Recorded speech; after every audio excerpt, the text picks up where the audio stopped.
Eu talvez começasse por dizer que todos os países têm os seus heróis, têm as suas lendas e têm os seus mitos. E Portugal não é exceção, do Viriato ao Salgueiro Maia, da perna partida do Afonso Henriques até à resistência da linha de Torres durante as invasões francesas, da Alpadeira de Alves Barrota, a variedíssimos exemplos. Não faltam heróis em Portugal, não faltam mitos, não faltam figuras acima do comum dos mortais. Mas parece-me que este é precisamente o caminho que o João Tordo não costuma seguir nos seus romances. E talvez por isso tenha chegado a esta figura da Catarina Eufémia. Ao contrário de todos os nomes que eu acabei de citar, e que poderia citar muito mais, a Catarina Eufémia pertence àquela conjunto de pessoas que estão no sítio errado à hora errada. Se no cinema, sobretudo norte-americano, aquela frase um rapaz encontra uma rapariga é muitas vezes motivo para um filme, motivo para uma grande história de amor. A ideia de estar no sítio errado à hora errada não é menos famosa. Ou seja, as circunstâncias são capazes de transformar a vida das pessoas e levá-las para uma aventura extraordinária. E parece-me que, e esta era a minha pequena teoria com que eu brincava com o João durante o telefonema, é que refletir sobre a Catarina Eufémia acaba também por ser refletir sobre todos os heróis, ou anti-heróis, ou heróis involuntários do João Tordo. Desde o seu primeiro livro, o livro dos Homens Sem Luz, passando pelo Hotel Memória, passando também pelas Três Vidas, que lhe valeu o prémio José Saramago, e pelo mais recente, Um Bom Inverno, os heróis do João Tordo estão sempre no sítio errado à hora errada. Nunca são heróis por vontade própria.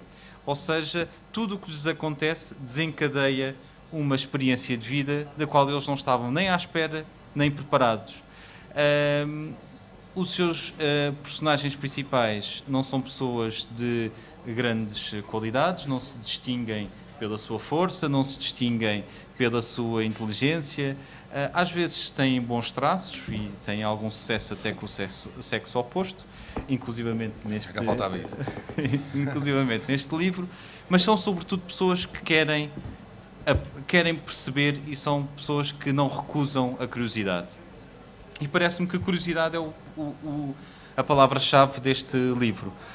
Não sendo um livro sobre a Catarina Eufémia, é pelo menos um livro sobre o que é que nós fazemos com o nosso passado e o que é que nós fazemos com as nossas memórias. E a Catarina Eufémia faz parte da nossa memória coletiva.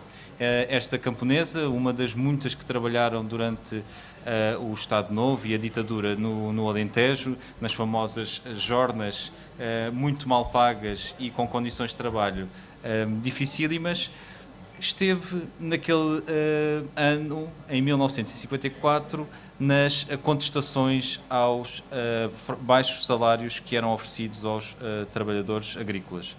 E só se sabe que ela esteve precisamente no sítio errado, à hora errada. Ou seja, terá reclamado pão, quem sabe terá reclamado também paz, e foi suficiente para ser morta com 3 tiros à queima-roupa e, segundo algumas versões que o João refere no livro, inclusivamente estando já de costas. Sendo este um dos mitos mais fortes da nossa resistência à ditadura, o que torna a Anatomia dos Mártires um livro que vai para além de uma história, da história de Portugal, e que vai para além de uma reconstituição de um episódio da história do passado recente português, é que ele não é só sobre a Catarina Eufémia, é só qual a nossa relação que temos com a Catarina Eufémia e qual, no fundo, a relação que temos com os heróis que não querem ser heróis, com as pessoas que são revistas e utilizadas pela história, pelo presente, e que se projetam para o futuro. Por isso é particularmente interessante que este jornalista, que procura uma carreira diferente e mais auspiciosa na sua redação, e todos sabemos como hoje em dia o jornalismo é uma atividade tão difícil, é muito engraçado como ele lida com 3 mártires diferentes. O livro começa com uma reportagem que ele tem que fazer em Berlim, de uma biografia, entrevistando um autor de uma biografia de uma pessoa que se atira do topo um mártir religioso, uma pessoa que se atira de um topo do edifício agarrado a um livro e que defendia uma vida através da religião. A Catarina Eufémia surge como segunda personagem, segundo tipo de mártir, um mártir político, um mártir provavelmente involuntário, e depois há também a referência ao IRA e à forma como o irmão de uma outra jornalista que o protagonista conhece, que procura uma vida, essa sim, intencionalmente de combate, intencionalmente mártir, mas acaba morto, atropelado ao atravessar a estrada. Por isso, sermos mártires não é fácil, conseguirmos sê-los provavelmente ainda é mais difícil, e o que aconteceu provavelmente à Catarina Eufémia é que o futuro encarregou-se de lhe trazer um lugar mais importante do que ela tinha em mente. Ou então, talvez não. Se calhar ela tinha mesmo a intenção de querer ser uma representante da luta contra a repressão que se sentia no Alentejo. Como vêem, não estou a ser muito claro, porque é impossível termos ideias claras sobre a Catarina Eufémia. E este livro também não tenta ter uma conclusão, uma resposta, não tenta dar uma visão definitiva sobre o que é que foi isso. O que é que aconteceu naquele dia. Como em todos os livros do João Tordo, há um herói ou um anti-herói que começa uma aventura e que no fim da aventura regressa como começou. Ou seja, ele provavelmente já começava com alguma desvantagem, já tinha... era uma pessoa normal, sem atributos normais, e a conclusão a que chega no final dos seus livros é que hoje em dia, na sociedade em que nós vivemos, com o peso do passado que nós temos atrás de nós, resta-nos aceitar a nossa condição de homens comuns, de aventureiros da vida cotidiana, e tentar começar sempre de novo e ir à procura do nosso lugar da sociedade. Por isso acho que este é um romance que é sobre os dias em que vivemos, é sobre as inquietações que provavelmente o autor também terá, e ele sobre isso falará melhor, e é também sobre o que é viver num país que tem uma história tão forte, desde o facto de ser o país que tem as suas fronteiras mais antigas, por isso a sua ligação à memória coletiva e à história é muito forte, até ter vivido a maior ditadura da Europa em contínuo desde 1926 até 1974. Se calhar isto é mais interessante se também falares um pouco. Ok. Ricardo, obrigado. Tu disseste aí várias coisas interessantes. Uma delas é que eu não tinha pensado, de facto, é que a Catarina tem essas mesmas características dos meus heróis involuntários. De facto, está sempre no sítio errado, à hora errada, e, portanto, nesse sentido, podia ser um protagonista do livro. Eu só queria dizer umas coisas. Isto não é um romance histórico, ou seja, não tenta recriar de modo nenhum o que se passou naquele dia, naquele campo em Baleizão, a 19 de maio de 54. Isso serviu como inspiração para todas as outras histórias que giram em torno desse eixo. Mas é um eixo importante neste romance, porque o que eu quis fazer foi... Bom, já a Catarina não foi uma busca minha, foi ela que andou à minha procura. Nesse sentido, acho que sou um homem com sorte, porque mesmo os mortos andam atrás de mim. Então foi um bocadinho uma coisa de eu me ir deparando com as várias histórias que rodeavam Catarina. Eu a primeira vez que li acerca dela foi quando morreu o médico que lhe fez a autópsia, o Henriques Pinheiro. Morreu em 2006, em 2007, creio eu, e a história entregou-me porque ele tentava desmitificar o facto de ela se encontrar grávida no momento em que morre. É uma característica muito comum aos mártires femininos, serem sempre mulheres jovens, bonitas, e estarem grávidas no momento do seu derradeiro fôlego. E o Henriques Pinheiro, de certa maneira, dizia que não, que tinha realizado a autópsia em 54 e que ela não se encontrava grávida. E depois, em volta desta história, fui de repente deparando-me com a Catarina em vários lugares, tal exposição de que falei há pouco, que se chamava Povo, em outros artigos, em livros que li, etc. E de repente, quando uma coisa começa a ter a sua importância, é como um lápis azul, não é? Que a gente está à procura de um lápis azul e todos os outros lápis são não azuis. Não é? E a gente só anda à procura daquele e ele sobressai no meio da caixa. Não é? E a Catarina, de repente, começou a aparecer-me assim um bocadinho em todo lado, e por isso eu digo com alguma pretensão que ela andava à minha procura. Não é? Bom, mas como sempre acontece, quando não sabemos bem o que é que devemos de fazer com o assunto e ele nos intriga, tentamos compreendê-lo, não é? E foi isso que eu tentei fazer durante o ano e meio que seguiu. Entretanto, escrevi outro romance, que não tinha nada a ver com este, O Bom Inverno, mas continuei sempre com esta história na cabeça, de que tinha aqui potencialmente os condimentos para um romance, mas não sabia exatamente como é que me ia aproximar dele. Podia escrever um ensaio. Claro, podia, mas como não sou ensaísta, não teria interesse nenhum nisso. Podia passar as investigações que tinha feito para um jornalista, para ele escrever uma peça, mas também não sabia porquê. Mas o facto é que andei a investigar o assunto durante um ano e meio, a falar com professores, historiadores e pessoas que sabiam do caso. Andei por todo lado, andei pela terra dela, fui 5 ou 6 vezes a Balizão. Falei com pessoas de lá também. E acabei por construir uma espécie de história ficcional em torno desta história da Catarina, embora seja uma história ficcional que é ao mesmo tempo a minha história mais pessoal, porque ela também descreve, com este meu alter ego jornalista, neste livro, também descreve o percurso que eu fui fazendo pessoalmente. E nesse aspecto é um livro muito pessoal, ou que eu tomo como muito pessoal. Bom, mas porquê é que eu fiz? Fiz porque também me sinto, como presumo que grande parte de vocês, a menos que sejam loucos ou ricos, presumo que estejam muito insatisfeitos com este tempo em que a gente vive, não é? Quer dizer, nós vivemos num tempo de enormes dificuldades e eu comecei a pensar que tinha que escrever alguma coisa que se passasse agora, não é? Aqui, nestes anos que nós vivemos, e daí o livro começar em 2008 e termina em 2011, portanto tem esta característica de correr estes anos de crise, porque nós passamos até agora. E eu quis compreender como é que Portugal, como país, chegou agora onde chegou, não é? E que passado é que nós tínhamos antes de as coisas serem como são agora. E dei-me conta que tanto eu como grande parte das pessoas que fazem parte desta geração, eu tenho 36 anos agora, tu terás 35? 4? Ok, 34, tu és novinho. O Ricardo faz parte também desta geração e dei-me conta que somos muito ignorantes em relação ao passado, ou que grande parte de nós são. E eu certamente que sou, portanto não me excluo dessa categoria. E dei-me conta que nestes tempos em que nós vivemos, em que não sabemos dar resposta a estes problemas, a estas crises e estes desafios que se nos atravessam, não é? Porque neste momento vivemos, e corrijam-me se eu não estou enganado, numa espécie de quase ditadura financeira, não é?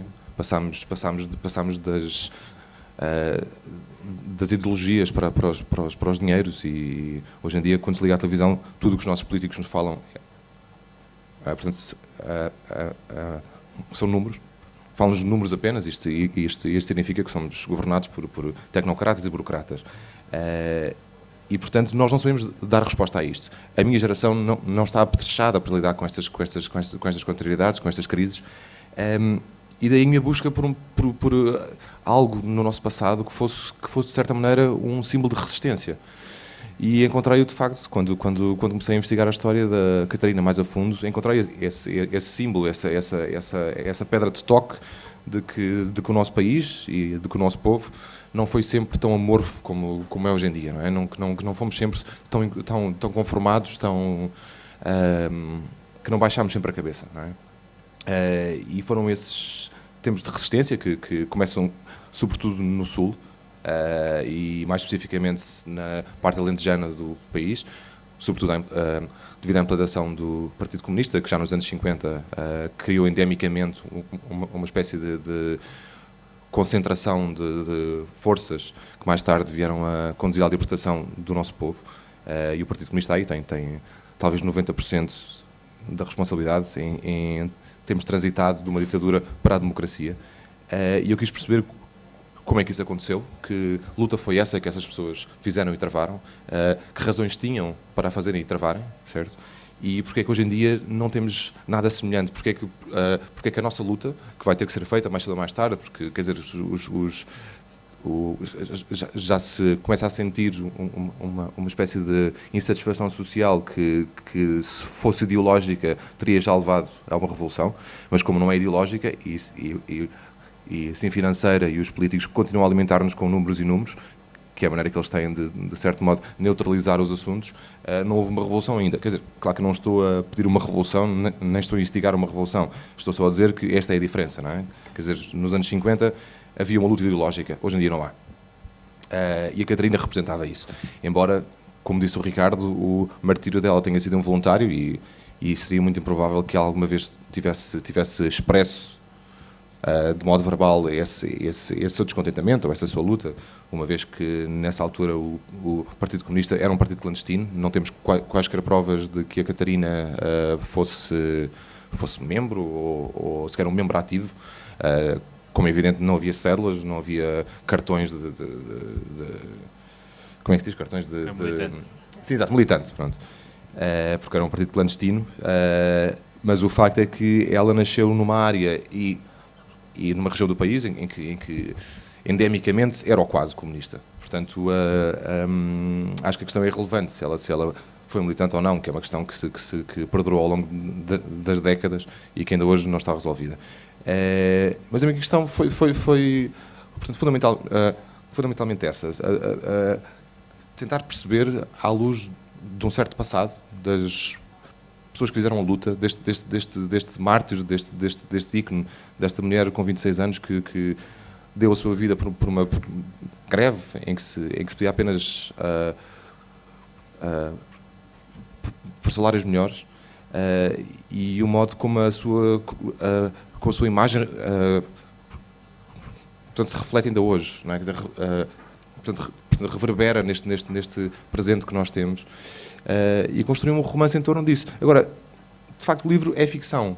Agora, talvez seja a minha ficção mais instalada nesta realidade e ao mesmo tempo questionando-a. Eu cheguei ao final e não cheguei a qualquer conclusão extraordinária sobre a Catarina, cheguei sim a uma conclusão extraordinária sobre mim próprio e sobre esta geração que somos agora, e que não está preparada de modo nenhum para os tempos que temos pela frente. Em relação à introdução, não à tua, a Catarina estar no sítio errado à hora errada, não estava.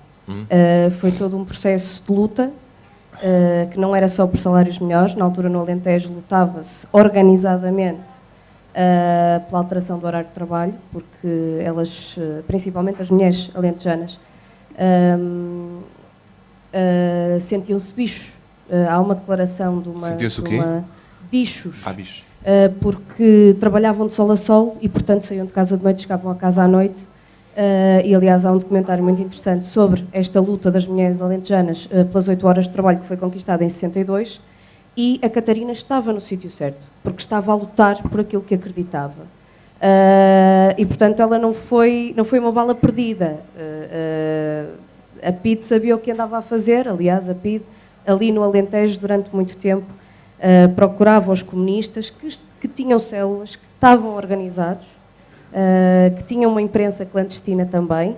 Não havia cartões de militante, evidentemente, mas havia imprensa clandestina e organização e células. E esta ideia também que tens do governo de tecnocratas, que não é um governo ideológico.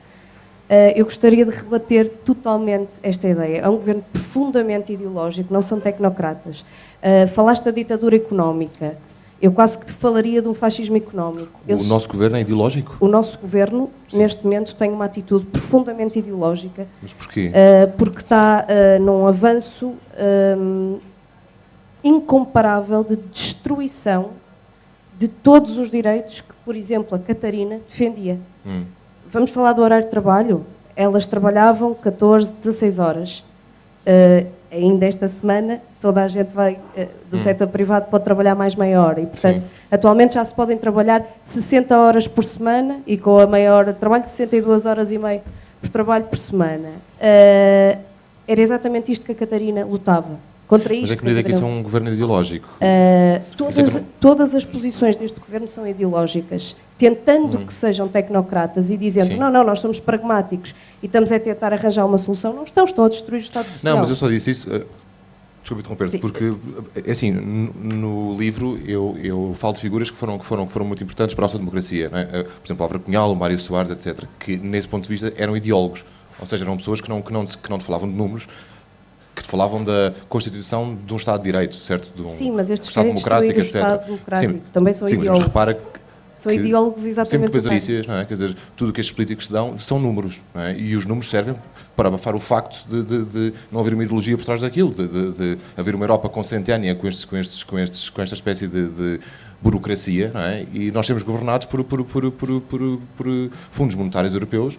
Pelo contrário, eu acho que os números são precisamente não, mas por isso é que eu disse isso, esconderem essa ideologia. Mas qual ideologia? A ideologia do capital, a ideologia dos números, a ideologia do dinheiro e da destruição completa dos direitos sociais. Mas indo ao teu livro, gostava de perguntar, ainda não acabei de ler, gostava de perguntar porque é que foste buscar o Bobby Sands, porque é que foste buscar a história irlandesa. Então é uma da Irlanda? Sim, é uma coisa que me apaixona muito e gostava de saber qual foi o processo de pesquisa que fizeste, até para a canção que invocas no bar quando o jornalista está com a Lorna.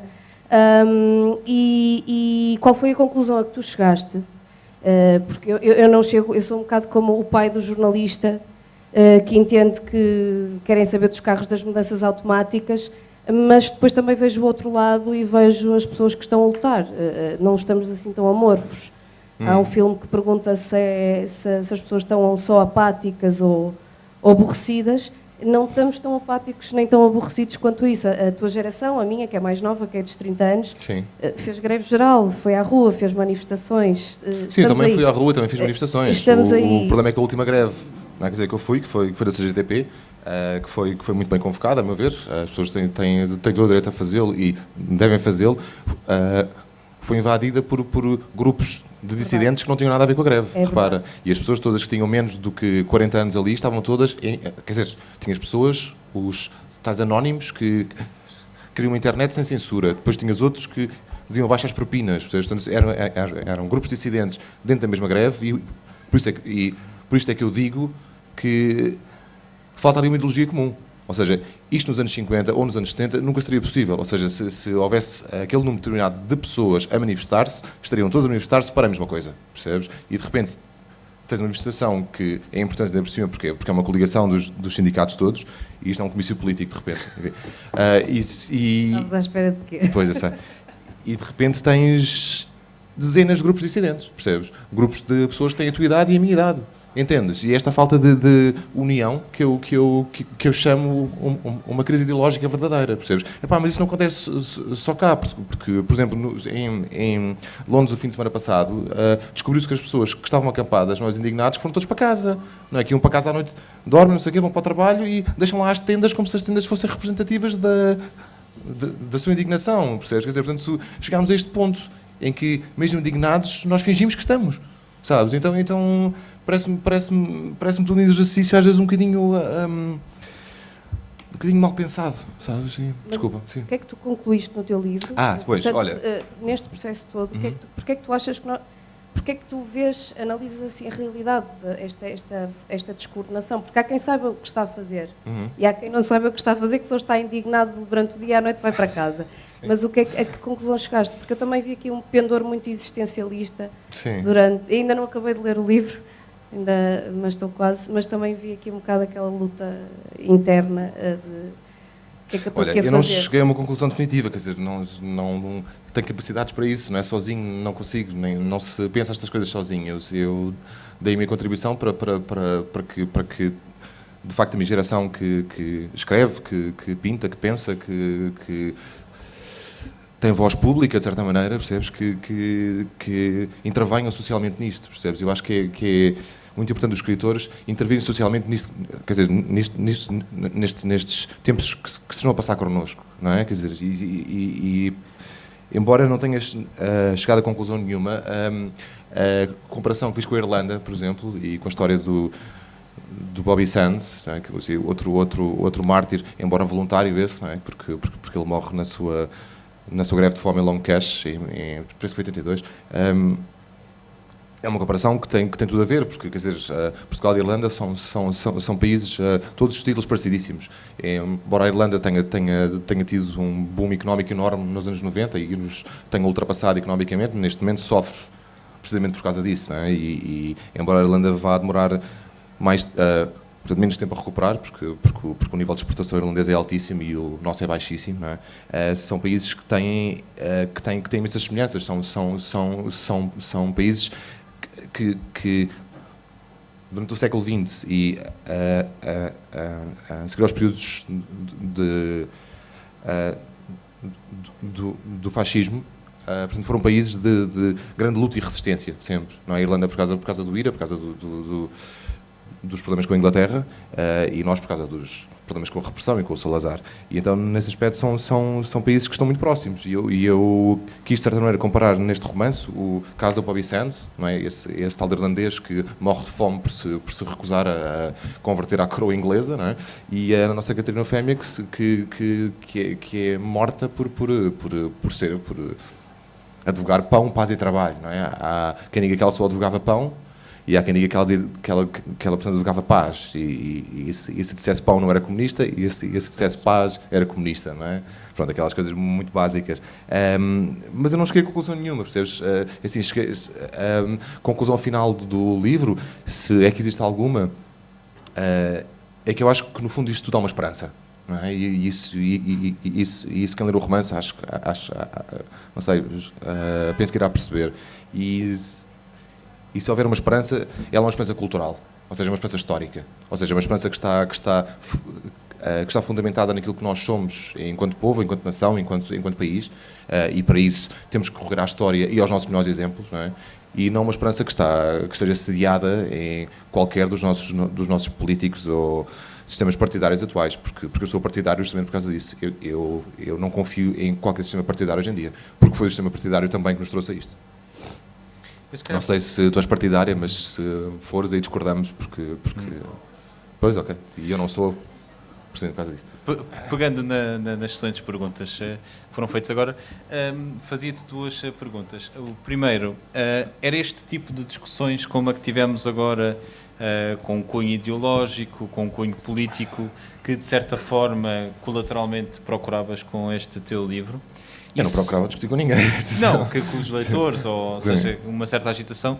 E o segundo lugar, eu acho que precisamente saber se a Catarina estava no sítio certo à hora certa, no sítio errado à hora errada, é a grande dúvida que o protagonista tem. E eu gostava também que tu partilhasses alguma história, foste 5 vezes a Baleizão. Sim. Tu gostas, por exemplo, muito do livro da Anatomia do Instante, do Javier Cercas, que fala sobre o golpe de 23 de fevereiro em Madrid. E o caso da Catarina Eufémia, ou a história, ou a morte, ou o martírio da Catarina Eufémia, tem características também literárias, ficcionais e extraordinárias, do género o boato de que ela estaria grávida quando foi, ou a informação, boato ou a informação, mais uma vez, o testemunho do médico. O que é que mais te interessou na figura da Catarina Eufémia, e como é por onde é que tu achaste mais interessante pegar, para quem ainda não leu e para quem tiver interesse em saber como é que desenvolveste o livro?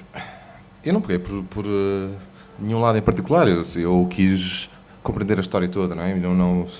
Houve várias coisas que me intrigaram à partida, como essa coisa do médico, do seu lado romanesco, não é? Como tu dizes, porque de facto a história tem um lado romanesco.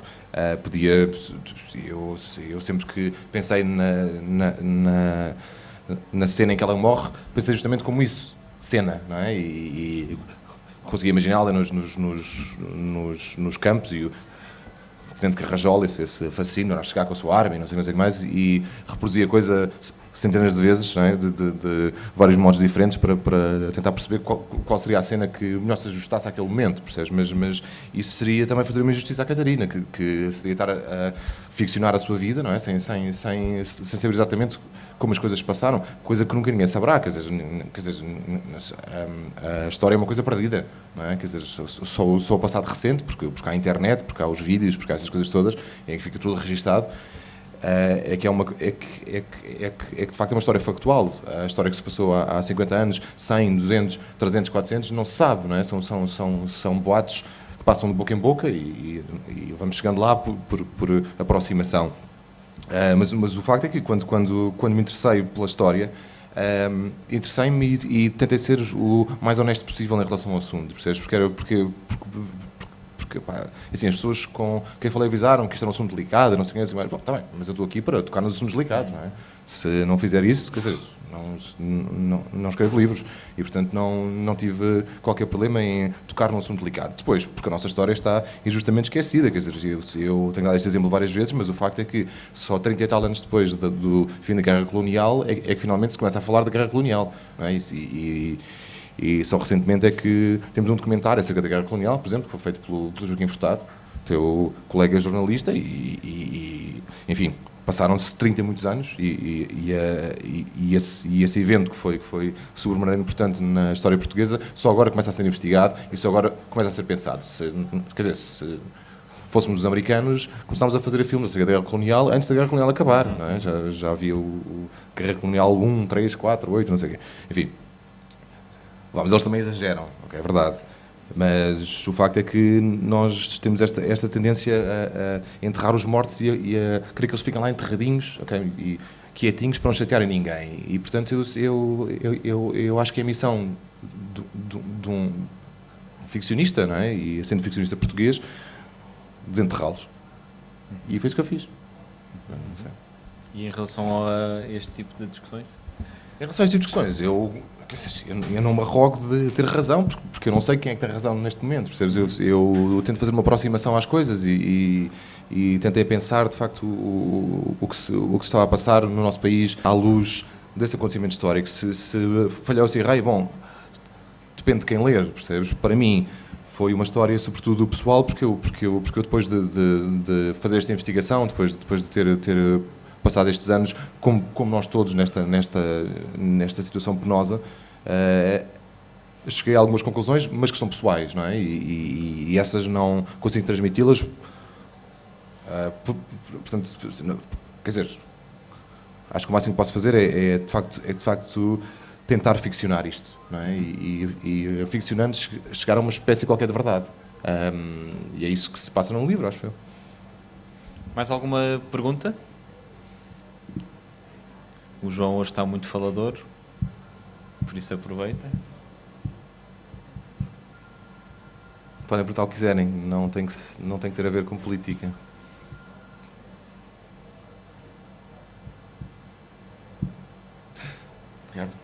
É muito interessante também. Às vezes és acusado por seres devedor de uma ficção mais anglo-saxónica que não teres temas portugueses. Mas se analisarmos bem os teus livros, os temas portugueses estão lá sempre, não é? O fadista desaparecido do Hotel Memória, sim, mesmo o retiro alentejano do multimilionário e agora este por excelência. Por isso há também esse interesse sobre a nossa história. Pensas continuar? Já tens mais ideias?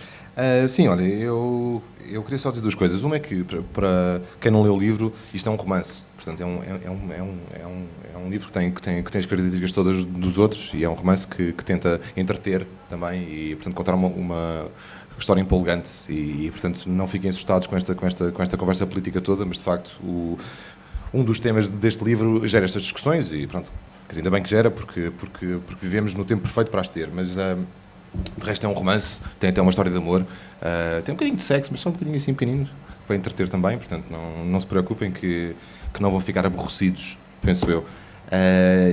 E em relação à pergunta aqui do Ricardo, não, eu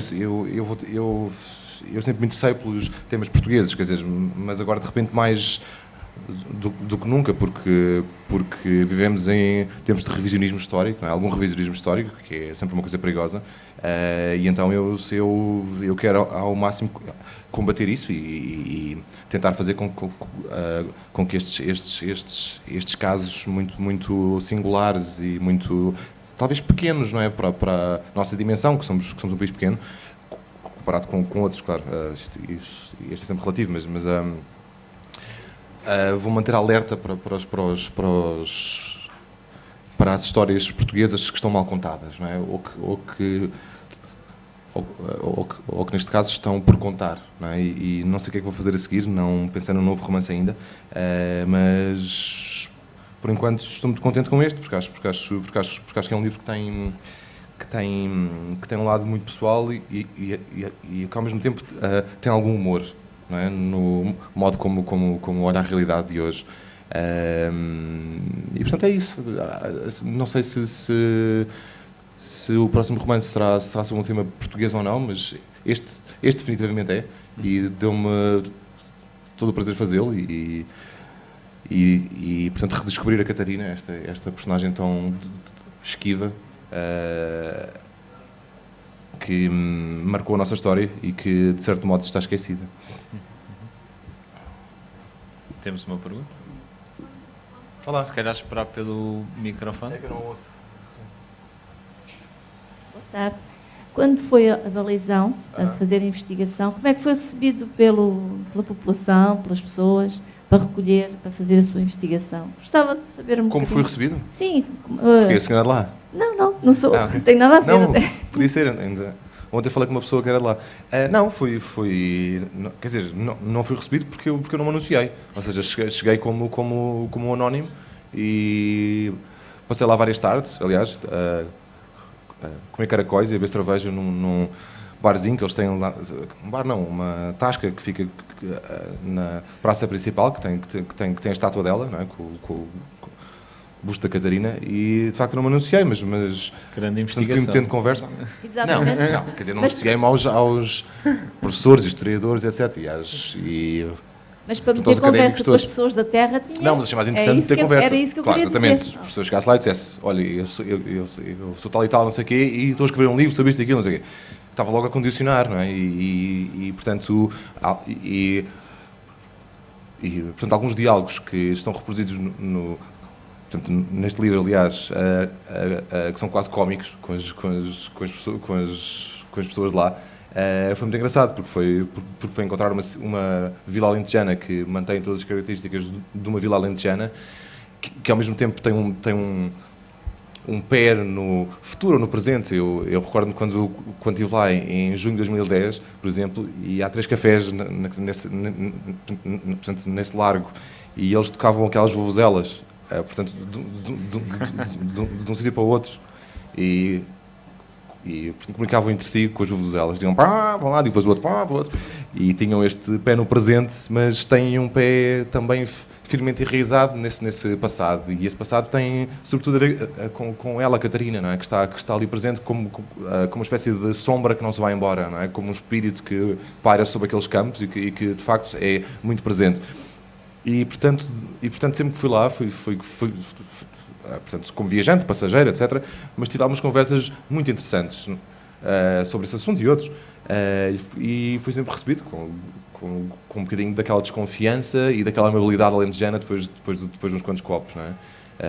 E não há nada como as cervejas e uns caracóis e um copinho de como é que se chama aquela coisa que eles bebem lá no Alentejo? Água. O que é que eles bebem no... Não sei, para aquele licor típico alentejano. Ok, esquece.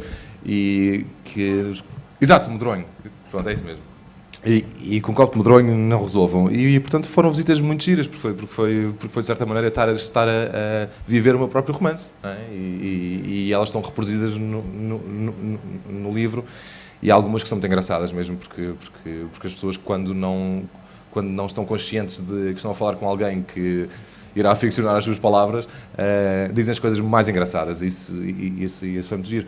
Mas depois agradeço-lhes também no fim, portanto, assim, não fiquei com o nome das pessoas, quer dizer, sei que elas estão lá.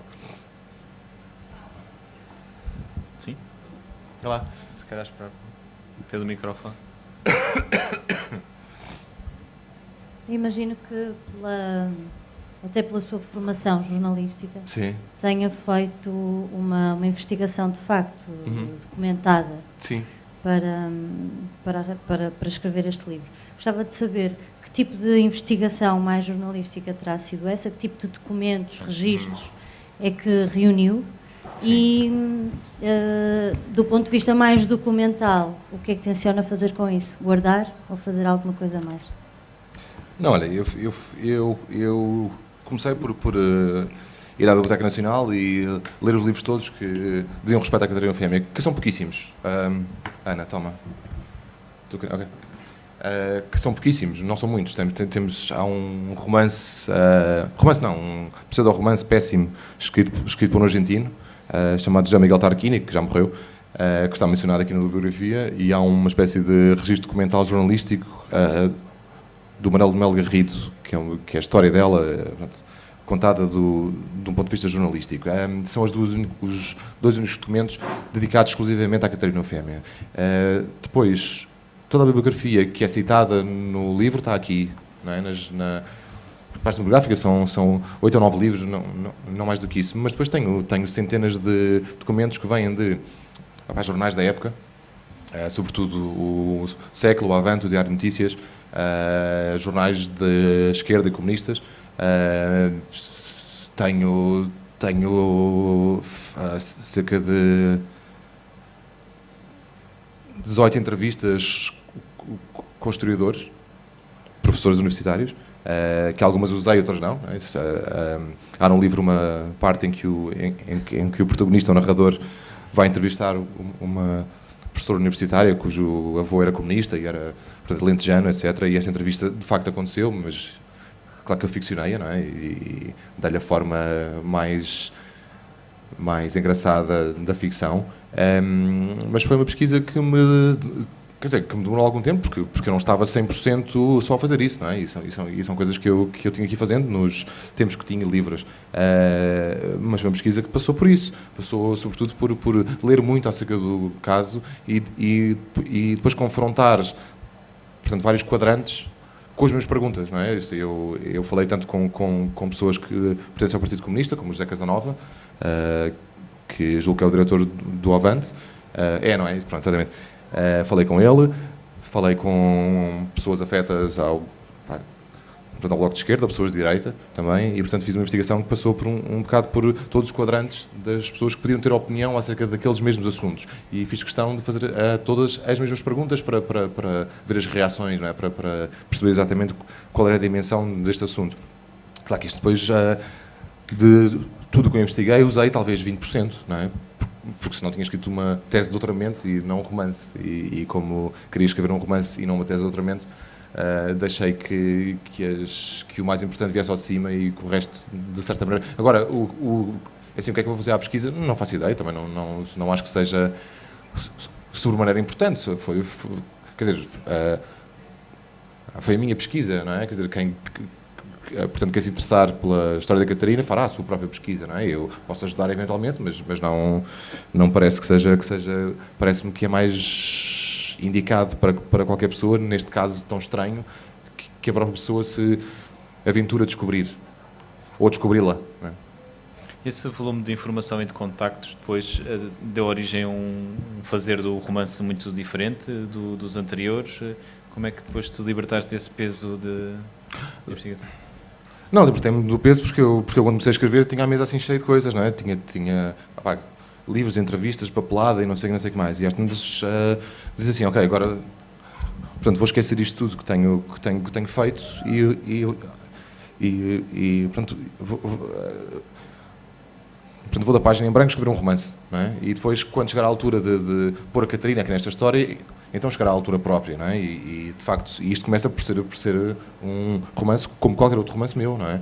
E depois, lentamente, vamos entrando naquela história que se torna uma obsessão do próprio protagonista e que foi uma obsessão minha também, e entramos lentamente nessa história e depois há essa pequena secção do romance que é um pouco mais ensaística, só um bocadinho, mas depois voltamos à ficção outra vez, não é? Quer dizer, e isto é um romance, não é um romance histórico, nem um tratado, nem um ensaio, é um romance, e é suposto, ao mesmo tempo que tem talvez informação nova, eu julgo que também diverte, sabes? Então isso era o grande desafio, era portanto, fazer alguma coisa que fosse ao mesmo tempo divertida e ao mesmo tempo que fosse uma reflexão sobre todos estes temas de que estamos a falar.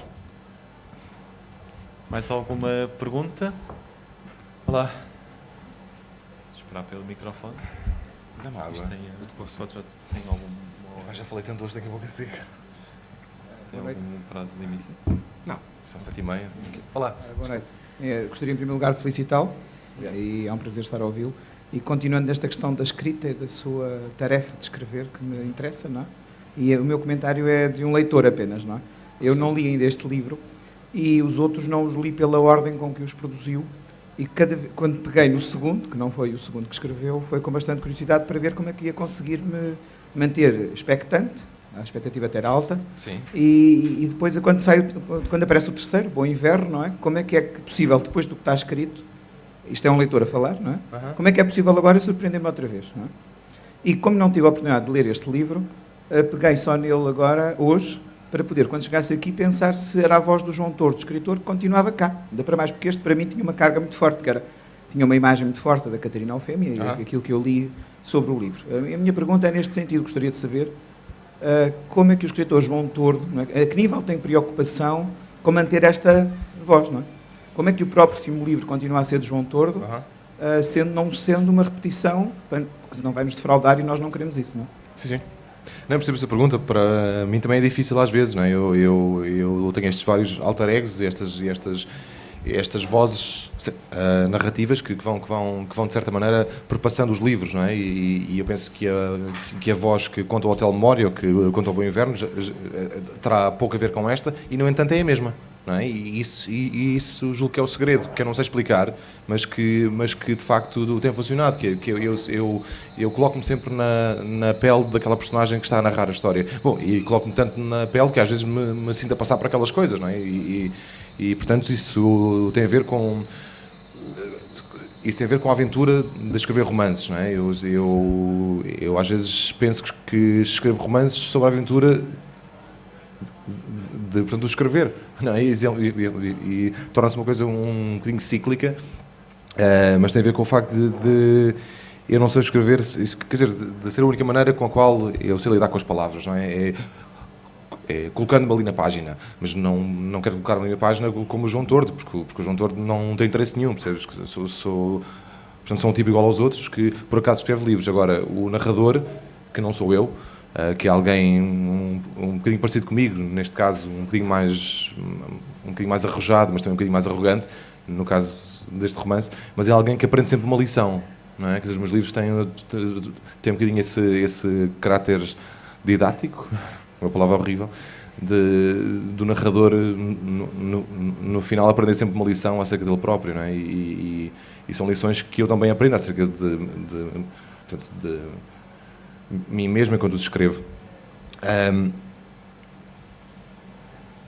Não, mas quer dizer, assim, fico feliz por me dizer isso, não é? Que quando começo a ler este livro novo, que percebe que sou eu, embora perceba que é um narrador completamente diferente, não é? E isso é uma coisa que eu, quer dizer, não sei quanto tempo mais dura, não é? Mas enquanto não se escutar o filão, um dia desses esgota-se e terei de escrever de uma outra maneira, mas enquanto durar, enquanto eu me sentir bem na pele destes narradores, portanto vou continuar a fazê-lo, porque também me agrada, de certa maneira, esta confusão entre ficção e realidade, não é? Depois as pessoas que me leem depois vêm ter comigo e perguntam-me se isto é verdade, se isto não é verdade, e eu gosto disso, gosto de desmentir também, às vezes, não é? De dizer que, de facto, as coisas aconteceram quando não aconteceram e de negar que aconteceram quando, de facto, aconteceram, não é? Portanto, temos esta brincadeira, esta espécie de jogo entre quem lê e quem escreve.